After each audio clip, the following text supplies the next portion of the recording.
उत्तर प्रदेश के शामली जिले का एक गांव लगता है जिसका नाम है खेड़ी बैरागी और यहीं का रहने वाला एक लड़का है शिव कुमार। शिव कुमार के पिताजी की गांव में एक परचूनी की दुकान है। जब जब उसके पिताजी नहीं बैठते थे उस समय पे शिव कुमार बैठता था, और जब शिव कुमार बैठा करता था तो उसके घर के नज़दीक एक और मकान है। उसकी एक लड़की है जिसका नाम है आकांक्षा। आकांक्षा शिव कुमार की दुकान पे आती थी सामान लेने। अब सामान लेने में क्या होता है दोस्तों, इन दोनों की बातचीतें बढ़ जाती हैं और बातचीत दोस्ती में बदल जाती है और दोस्ती प्यार में बदल जाती है।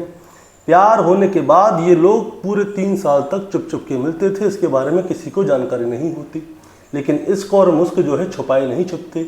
गांव वालों को पता चल जाता है, शिव कुमार और आकांक्षा के परिवार वालों को भी पता चल जाता है, और जब पता चलता है तो गांव में पंचायत बैठाई जाती है। गांव में पंचायत में फैसला होता है कि ये लड़का और लड़की कभी भी एक दूसरे से नहीं मिलेंगे, और जो हुआ उसे आज ही यहीं पे ख़त्म कर दें, क्योंकि गांव में ये दोनों एक ही समाज के थे, एक ही जाति के थे। गांव की जो रीत होती है, एक समाज और एक जाति की लड़की को बहन की तरह देखा जाता है, लेकिन इन दोनों के बीच में प्रेम प्रसंग था। अब शिव कुमार भी मान जाता है कि ठीक है, आगे से मैं इससे बात नहीं करूँगा। लड़की भी मान जाती है, लेकिन लड़की के परिवार वालों को ये वाली बात बुरी लगती है। इसके बाद लड़की के परिवार वाले क्या करते हैं, गांव में से शहर में चले जाते हैं और वहीं पे जाके रहने लगते हैं। लड़की को भी अपने साथ ले जाते हैं और फिर लड़की के ऊपर नज़र रखते थे कि लड़की आगे से शिव कुमार से बात ना करे। लेकिन साल 2026 में शिव कुमार के पास एक ज्वाइनिंग लेटर आता है सरकारी, यानी कि शिव कुमार की सरकारी नौकरी लग गई थी। इसके बाद शिव कुमार क्या करता है, सबसे पहले उस लड़की को बताता है कि मेरी सरकारी नौकरी लग गई है और अब हमें घर वालों की कोई परवाह नहीं है। ऐसा करते हम दोनों भाग चलते हैं और शादी कर लेते हैं, और ऐसा होता भी है। शिव कुमार आकांक्षा को लेकर भाग जाता है और उससे शादी कर लेता है। लेकिन दोस्तों, इसके बाद क्या होता है, इनका यही फैसला बहुत सारे लोगों की बर्बादी का फैसला हो जाता है। दरअसल 9 जून 2026 की सुबह एक कत्ल होता है, और उस कत्ल की वजह से बहुत सारे लोगों की ज़िंदगी खराब हो जाती है। आखिर ये कत्ल किसका हुआ था, वजह क्या थी और क्यों हुआ था कत्ल, आज की कहानी से यही जानेंगे। कहानी शुरू करूंगा उससे पहले मैं बस आपसे यही कहना चाहूँगा कि अगर आप मेरे चैनल पे नए हैं तो चैनल को जल्दी से सब्सक्राइब कर दीजिएगा, ताकि रोज़ाना रात को 8 बजे मैं आपके लिए एक सच्ची घटना की कहानी लेकर आ सकूं। नमस्कार दोस्तों, मैं गौरव शर्मा और आप देख रहे हैं गौरव शर्मा सफ़र। दोस्तों, आज की जो सच्ची घटना मैं आपको सुनाने जा रहा हूँ, ये सच्ची घटना शुरू होती है उत्तर प्रदेश के सहारनपुर ज़िले से, और सहारनपुर ज़िले का एक थाना लगता है रामपुर मनिहारन। रामपुर मनिहारन थाना क्षेत्र के अंतर्गत एक कॉलेज आता है जिसका नाम है गौचर इंटर कॉलेज। दरअसल दोस्तों, मैं बात कर रहा हूँ 9 जून 2026 की दोपहर लगभग 12:30 बजे के आसपास का समय होता है। दरअसल इस गौचर इंटर कॉलेज के अंदर उत्तर प्रदेश कांस्टेबल भर्ती की परीक्षाएं चल रही होती हैं। पहली पारी की जैसे ही परीक्षा खत्म होती है तो जितने भी लोग यहाँ पे परीक्षा देने आए हुए थे छात्र, उन सबकी छुट्टी हो जाती है, वो अपने अपने घर की ओर जाते हैं। बहुत सारे लोग निकलते हैं, लेकिन थोड़ी देर बाद क्या होता है दोस्तों, इस कॉलेज से तकरीबन 500 मीटर की दूरी पर एक बहुत ही तेज़ी से धमाका होता है। ऐसा लगता है कि मानो वहाँ पे गोली चली है। अब जैसे ही गोली चलती है तो वहाँ पे जो है भागदौड़ शुरू हो जाती है। विद्यार्थी समझ नहीं पाते कि आखिर ये धमाके की आवाज़ आई है तो कहाँ से आई है। थोड़ी ही देर बाद पता चलता है एक स्कॉर्पियो कार है। उस स्कॉर्पियो कार के अंदर एक लड़की बैठी हुई है, वो ज़ोर ज़ोर से चीख रही है, चिल्ला रही है और रो रही है। अब सभी विद्यार्थी उस स्कॉर्पियो कार के पास आते हैं और देखते हैं कि स्कॉर्पियो कार के अंदर एक लड़का पड़ा हुआ है जिसके सर के पास किसी ने गोली मारी है। अब वहाँ पे भीड़ जमा हो जाती है, और जब वहाँ पे भीड़ जमा होती है तभी कोई क्या करता है, उत्तर प्रदेश कंट्रोल रूम में तुरंत ही 112 नंबर पे कॉल करता है और बताता है कि साहब आप जल्दी से आ जाइए, गौचर इंटर कॉलेज के पास एक जगह है, चौक का नाम है शाहीपुर चौक के पास आ जाइए, यहाँ पे एक लड़के में गोली मार दी गई है। अब पुलिस को जैसे ही ये वाली बात पता चलती है तो पुलिस तुरंत ही मौके पर पहुँचती है। मौके पे जाके देखा जाता है तो बहुत सारी भीड़ लगी हुई होती है। स्कॉर्पियो कार खड़ी है और उस स्कॉर्पियो कार के अंदर एक लड़की बैठी थी और एक लड़का जो कि खून से लथपथ पड़ा हुआ था।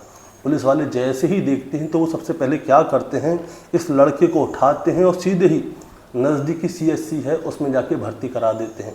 अब जब लड़के को भर्ती कराया जाता है, डॉक्टर साहब उसे चेक करते हैं, तब जाके पता चलता है कि लड़का तो पहले से ही मर चुका है।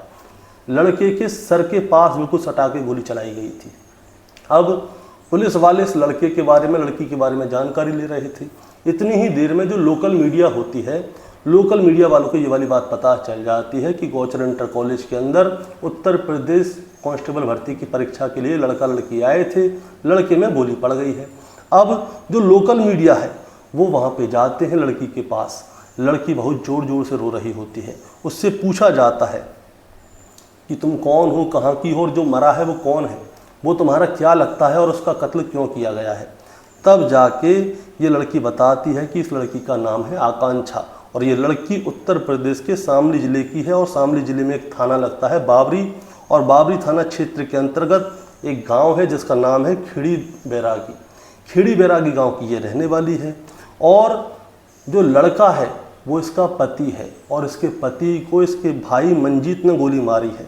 और उसके भाई के साथ में उसकी माँ भी थी, बहन भी थी, मामा भी थे, बहनोई भी थे। इन सभी का नाम लिया जाता है। अब जैसे ही ये वाली बात सामने आती है कि उत्तर प्रदेश कांस्टेबल भर्ती की परीक्षा की भर्ती देखने के लिए लड़का लड़की आए थे, उसमें से जो पति है उसको उसके साले ने ही गोली मार दी है। तो ये वाली बात जो है सोशल मीडिया पे फैल जाती है। और सोशल मीडिया पे जब फैलती है तो इसके बाद ये वायरल हो जाती है बात। दरअसल आकांक्षा ने बताया था कि वो 9 जून 2026 की सुबह उत्तर प्रदेश भर्ती परीक्षा उत्तर प्रदेश में कांस्टेबल भर्ती की परीक्षा देने के लिए आई थी। अब वो जब आई थी तो उसके बाद उसके भाई ने उसके पति में गोली मार दी। आकांक्षा से जब जानकारी ली जाती है तब जाके पता चलता है कि आकांक्षा के 3 भाई हैं और आकांक्षा को मिला के ये टोटल 2 बहनें हैं। और जो लड़का है इसका पति, इसके पति का नाम है शिव कुमार। शिव कुमार ने MSc LLB की हुई है। शिव कुमार के टोटल 3 भाई हैं शिव कुमार को मिला के और 1 बहन है। लेकिन जो शिव कुमार का घर है वो आकांक्षा के घर के पास ही है, यानी कि जो खिड़ी बैरागी गांव है ये दोनों एक ही गांव के रहने वाले हैं। और इन दोनों का घर आसपास में ही था और आसपास में होने की वजह से इन दोनों की दोस्ती हो जाती है और दोस्ती के बाद प्यार हो जाता है और उसके बाद शादी हो जाती है। दरअसल ये बात जो है 5 साल पहले की है। 5 साल पहले की बात यह है कि शिव कुमार जो है पढ़ने लिखने में बड़ा होशियार था। आकांक्षा भी पढ़ने लिखने में होशियार थी। शिव कुमार जो है सरकारी नौकरी के लिए, चाहे वो पुलिस हो, CRPF हो या कोई भी सिक्योरिटी जो सुरक्षा एजेंसी होती है, उसके लिए भर्ती की तैयारी कर रहा था। लेकिन जो शिव कुमार के पिता हैं उनकी गांव के ही अंदर एक परचून की दुकान थी। अब जब जब शिव कुमार के पिताजी परचून की दुकान पर नहीं बैठते थे तो शिव कुमार क्या करता था, उनकी मदद करने के लिए उनकी दुकान को संभालता था। पढ़ाई लिखाई एक तरफ कर रहा था और परिवार की देखरेख भी कर रहा था, क्योंकि शिव कुमार अपने परिवार का सबसे बड़ा बेटा था। अब इसी बीच में क्या होता है, शिव कुमार की जो दुकान है उस पर गाँव के लोग सामान खरीदने के लिए आते थे। इसके घर के नज़दीक ही आकांक्षा का भी घर है। अब आकांक्षा भी लेने के लिए आती थी सामान। अब जब आकांक्षा सामान लेने के लिए आती थी तो वहीं से शिव कुमार और आकांक्षा की जो है नज़रें मिल गई थी और इनके बीच में बात होना शुरू हो गई थी। और बात होते होते प्यार मोहब्बत में बदल जाती है और प्यार मोहब्बत बहुत आगे बढ़ जाती है। लेकिन गांव वालों को इनके बारे में कुछ भी नहीं पता होता। पूरे 3 साल तक इनका प्यार मोहब्बत छुपके चल रहा होता है। लेकिन 3 साल बाद गांव वालों को पता चल जाती है, लड़की के परिवार वालों को पता चल जाती है, लड़के के परिवार वालों को पता चल जाती है। और जब लड़की और लड़के के परिवार वालों को लड़की लड़के के बारे में पता चल जाती है तो इसके बाद गांव में बखेड़ा होता है। बखेड़ा जब होता है तो गांव के जो जिम्मेदार लोग हैं, गांव के जो समझदार लोग हैं, बड़े बूढ़े जो हैं, वो लोग क्या करते हैं, गांव में पंचायत बैठाते हैं। और पंचायत बैठाने के बाद फैसला किया जाता है कि शिव कुमार और आकांक्षा आगे से कभी नहीं मिलेंगे, एक दूसरे से कोई भी संपर्क नहीं रखेंगे। उसकी वजह यह है कि ये दोनों एक ही समाज के हैं, एक ही जाति के हैं और हो सकता है कि दूर के रिश्ते में ये दोनों एक ही खानदान के हों। अब एक समाज एक जाति को गांव में एक तरह से बहन भाई माना जाता है और बहुत सारे गाँव में तो एक ही गाँव की लड़की की शादी उसी गाँव में नहीं हो सकती। ये सख्त हिदायत है। अब इसके बाद क्या होता है, शिव कुमार जो है मान जाता है। वो कहता है कि मैं आगे से आकांक्षा से नहीं मिलूँगा और लड़की भी मान जाती है। इसके बाद इन दोनों को अलग कर दिया जाता है। लेकिन जो लड़की है आकांक्षा, उसके परिवार वालों को ये वाली बात बहुत बुरी लगती है कि उनकी बेटी जो है गांव के ही एक लड़के से प्यार करने लग गई और पूरे गांव में उनके बारे में पता है। यानी कि अब गांव में उनके पीछे से उनकी भलाई बुराई की जाएगी। ये वाली बात उसके परिवार वालों को अच्छी नहीं लगती। इसीलिए लड़की के परिवार वाले क्या करते हैं, गाँव को ही छोड़ देते हैं और वो सीधे चले जाते हैं शामली के अटल बिहार कॉलोनी में। अटल बिहार कॉलोनी में ही रहने लगते हैं और जो उनकी बेटी है आकांक्षा उसके ऊपर नज़र रखते हैं। अब दोस्तों होता क्या है, उन्होंने गांव छोड़ा था, इसका मतलब ये नहीं है कि घर खेत वेत सबको छोड़ाए हों। खेत वगैरह पुराना घर सब गांव में ही था, आते जाते थे, जो काम होता तो जाते, नहीं तो नहीं जाते। अब समय आगे गुजरता है और जब समय आगे गुजरता है तो इसके बाद क्या होता है दोस्तों, साल 2026 की बात है। साल 2026 में ही जो शिव कुमार है उसके पास SSF यानी कि स्पेशल सिक्योरिटी फोर्स का ज्वाइनिंग लेटर आ जाता है, क्योंकि उसने शुरुआत से ही मेहनत सिक्योरिटी फोर्स वगैरह या पुलिस में भर्ती होने की इसकी की थी और बहुत सारे फॉर्म भरे हुए थे। अब शिव कुमार के पास SSF का ज्वाइनिंग लेटर आ जाता है और ज्वाइनिंग लेटर पे लिखा हुआ था या तो वो 11 जून या फिर 12 जून को आके ज्वाइनिंग कर लें। अब जैसे ही शिव कुमार के पास सरकारी नौकरी का ज्वाइनिंग लेटर आता है तो शिव कुमार जो है फूला नहीं समाता। खुशी के मारे वो क्या करे, वो सबसे पहले आकांक्षा से संपर्क करता है, कैसे भी करके जुगाड़ करके वो आकांक्षा से संपर्क कर लेता है और उसे बताता है कि मेरी SSF में भर्ती हो गई है और मेरा ज्वाइनिंग लेटर आ गया है। अब सुनो तुम मेरी बात ये है कि अब घर वालों की, परिवार वालों की, गांव वालों की हमें चिंता करने की ज़रूरत है नहीं। अब हम दोनों यहाँ से निकलते हैं घर से और हम दोनों मिलकर शादी कर लेते हैं, क्योंकि अब मेरी सरकारी नौकरी लग गई है, पैसे की भी कोई कमी नहीं है और सब कुछ अच्छा ही होगा। और इसके बाद दोस्तों जो लड़की है आकांक्षा, वो शिव कुमार के साथ अपने घर से भागने के लिए तैयार हो जाती है। फरवरी 2026 में ये दोनों घर से प्लानिंग करते हैं और किसी न किसी तरह से ये अपने घर से भाग जाते हैं और भागकर ये सीधे जाते हैं प्रयागराज और प्रयागराज के आर्य समाज मंदिर में जाके ये शादी कर लेते हैं और छुप जाते हैं। और जब ये दोनों छुप जाते हैं तो इनके घर वाले इनको ढूंढते हैं, चाहे लड़की के परिवार वाले हों चाहे लड़के के परिवार वाले। ये लोग गुमशुदगी की रिपोर्ट लिखाते हैं और आरोप भी लगाते हैं कि हो सकता है इनका लड़का लेके भाग गया या इनकी लड़की लेके भाग गई हो। इसके बाद पुलिस वाले इन दोनों को खोजते हैं और खोजने के बाद इन दोनों को पकड़ के ले भी आते हैं। इसके बाद इन दोनों को अदालत में पेश किया जाता है। अदालत में 164 के बयान होने थे। 164 के बयान होने थे तो लड़की को पहले से ही पता था कि लड़की अगर लड़के के खिलाफ बयान दे देगी, घर वालों के पक्ष में चली जाएगी तो लड़का जेल जाएगा और लड़की घर वालों के साथ अपने माता पिता के घर जाएगी। लेकिन अगर लड़की लड़के के पक्ष में बयान दे देती है तो वो लड़के के साथ उसके घर पे जाएगी।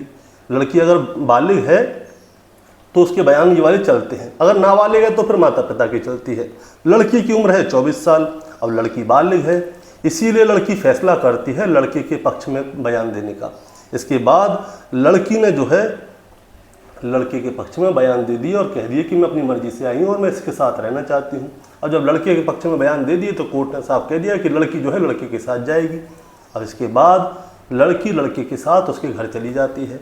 लेकिन गांव वालों को और लड़की के परिवार वालों को ये वाली बात बिल्कुल भी अच्छी नहीं लगती। इसके बाद गांव में एक बार फिर से एक और पंचायत बैठाई जाती है और जब एक और पंचायत बैठाई जाती है तो जाके फैसला होता है कि जो लड़की है और जो लड़का है उससे गांव का कोई भी शख्स किसी भी तरह से मतलब नहीं रखेगा। जो शिव कुमार के परिवार वाले थे उन्होंने भी कह दिया कि हमारा बेटा हमारी तरफ से मर गया, हमें उससे कोई लेना देना नहीं है। जब उसने हमारी इज्जत नहीं रखी, पंचायत की इज्जत नहीं रखी, तो वो किसकी इज्जत रखेगा, इसलिए हमारा उससे कोई लेना देना नहीं है। इसके बाद लड़का और लड़की क्या करते हैं, गांव को छोड़ देते हैं और कहाँ जाके रहने लगते हैं ना लड़के के परिवार वालों को पता थी ना लड़की के परिवार वालों को पता थी।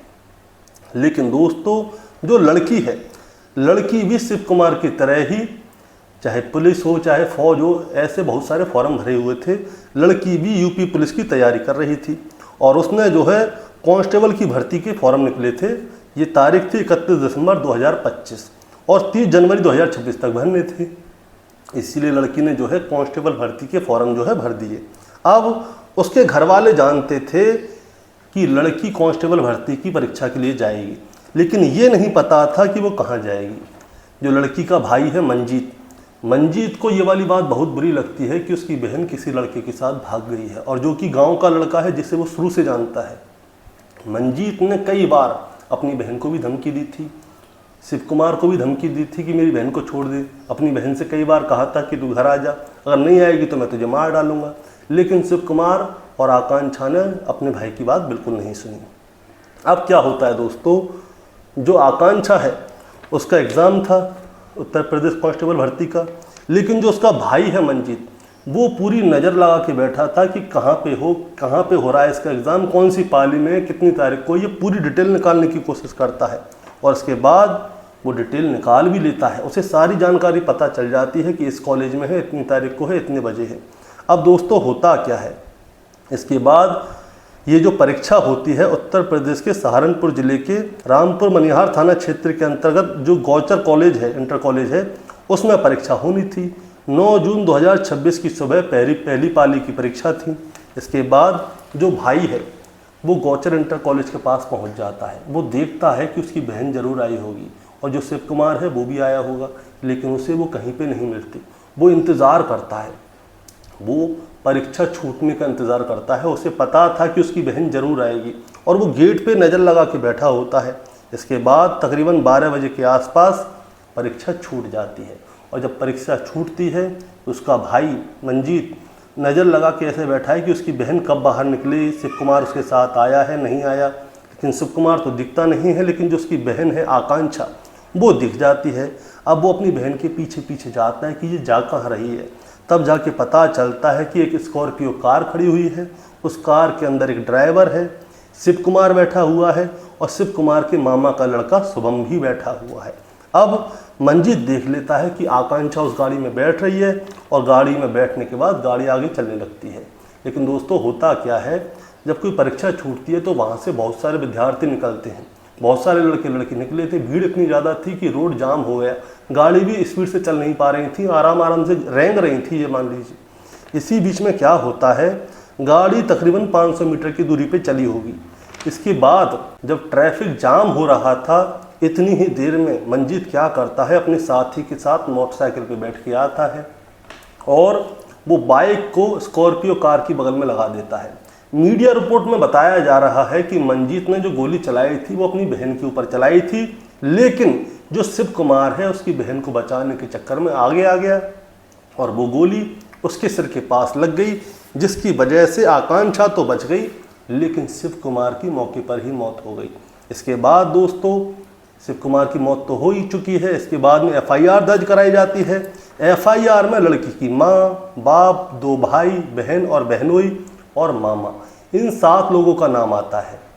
अब पुलिस जगह जगह पे दबिश मार रही है इन लोगों को गिरफ्तार करने के लिए, लेकिन अभी सभी लोग गिरफ्तार नहीं हुए हैं, 1-2 ही लोग गिरफ्तार हुए हैं।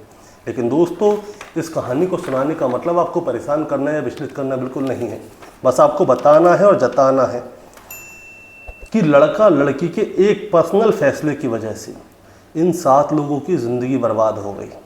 जो लड़की के परिवार वाले हैं, जिन लोगों का FIR में नाम लिखा गया है, और जो शिव कुमार है वो अपने परिवार का बड़ा बेटा था। इसकी सरकारी नौकरी लग चुकी थी और सरकारी नौकरी लगने के बाद ये अपने माता पिता का हाथ बटाता, अपने छोटे भाइयों की मदद करता। किसी की कोई मदद नहीं कर पाया, वो मर चुका है, अब कुछ हो भी नहीं सकता। और जो लड़की है उसी के एक फैसले की वजह से क्या होता है दोस्तों, आज ये लड़की रो रही है। ना तो इसका प्यार इसके साथ में है, ना इसका परिवार इसके साथ में है, सारी दुनिया इससे खफा है। दोस्तों आपका क्या कहना है इस कहानी के बारे में, आप ज़रा हमें कमेंट में बताएं। चैनल पे नए हैं तो सब्सक्राइब करके जाएं, ताकि रोज़ाना रात को 8 बजे मैं आपके लिए एक सच्ची घटना की कहानी लेकर आ सकूं। नमस्कार।